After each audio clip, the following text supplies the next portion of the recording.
Hey everyone, and welcome to The Explainer. Today, we're diving into a real giant in the Java world, the Spring Framework.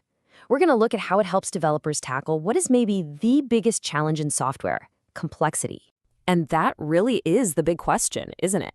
I mean, for more than 20 years now, Spring has been the foundation for some of the biggest, most critical applications out there. So, what's its secret? What makes it so essential? Well, it really boils down to this one idea. It's all about mastering complexity. Seriously, Spring is like a masterclass in how to deal with the messy, tangled reality of modern software. And that's exactly what we're going to unpack today. All right, so to really get how Spring does this, we've got to start at the beginning. What exactly is it, and what's its origin story? Okay, so at its core, Spring is an open source platform that helps you build really robust Java applications, but easily and rapidly. And, it was really born out of frustration. It was a direct answer to these super rigid, super complicated tools that Java developers were stuck with back in the day. And just look at this timeline. You can see right away that Spring has never stood still.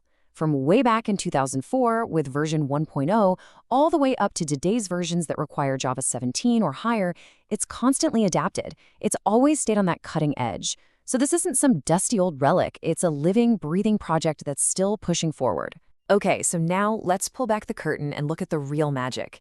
The one core idea that made Spring so revolutionary is something called inversion of control. So picture this. In a lot of big applications, all the different parts, the classes, they get tangled up. It's like you've built something with Legos, but you've used super glue on every single brick. We call that tight coupling. And the problem is, if you try to change just one little brick, the whole thing can just shatter. It makes the system super fragile and a total nightmare to test or update. So, inversion of control, or IOC, completely flips that around. Instead of your code being responsible for creating and managing all the other parts it needs to work, you just delegate. You hand that whole job over to the Spring Framework. It's kind of like having a personal assistant for your code, an assistant who knows exactly what you need and gets it for you. So how does this assistant actually do its job? Well, it uses a technique called dependency injection, or DI. Think of it this way. Your code doesn't have to go out and find its own tools. The framework, the assistant, just hands them to you. It injects them right when you need them. The tools are just there, ready to use.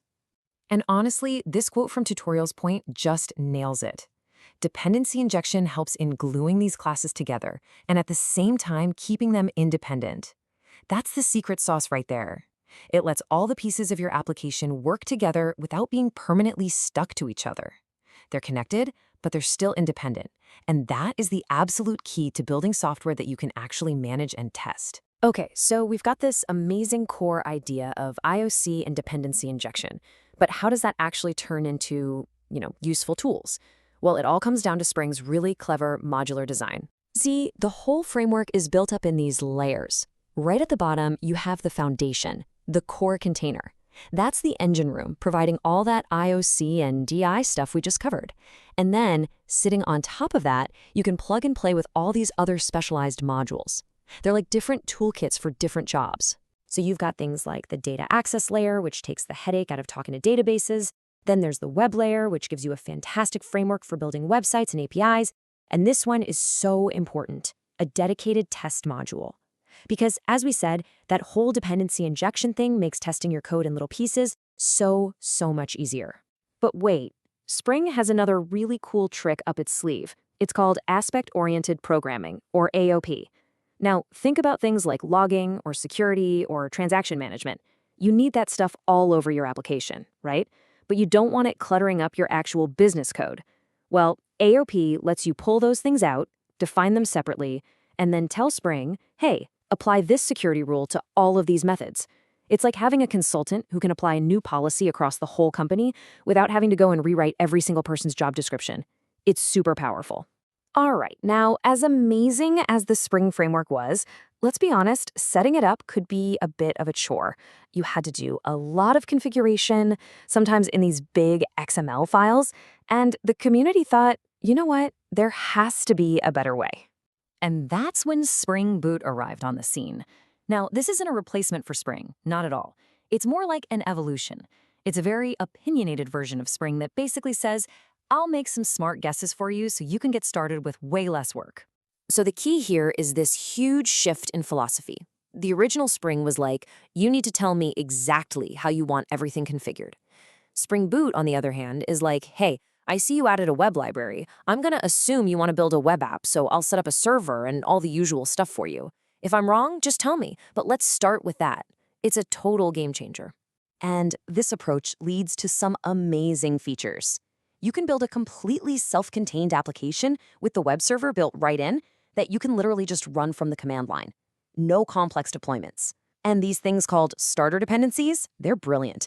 You just add one line to your project file, and boom, you have everything you need to talk to a database or build a web service. It simplifies everything.